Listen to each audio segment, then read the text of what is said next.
अस्सलामुअलैकुम ګرانو مینوالو، امید لرم چې تاسو ټول به روغ جوړ وئ او د ژوند په موضوع کې به وئ. دوستانو، نوی ویډیو کې درته هرکلی وایم. دوستانو، یوه بله ډېره افسوسناکه دردناکه واقعه مخې ته راغلې ده. د کوهاټ سره تعلق لرونکي د 25 کالو ښایسته ځوان نن په اکسیډنټ کې وفات شو. آیا په کومه طریقه وفات شو او د څه شي سره یې اکسیډنټ وکړ؟ دوستانو، مکمل معلومات تر سره په دې ویډیو کې شریکوم. زموږ سره اوسئ چې د مکمل معلومات نه خبر شي.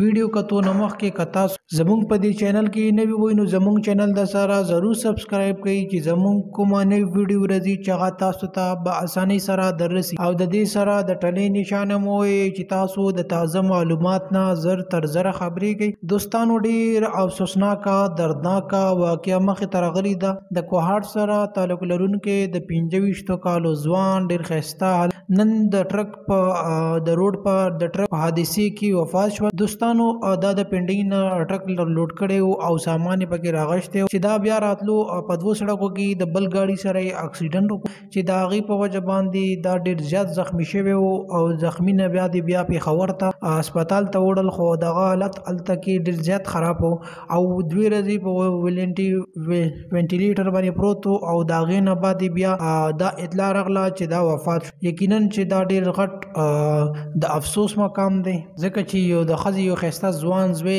د هغې نه لاړ شي نو هغې ته ډېر زیات دک وي یقینا چې.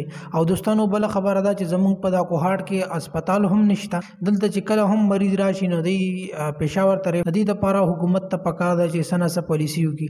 ډېره مننه، شکریه، د الله په امان.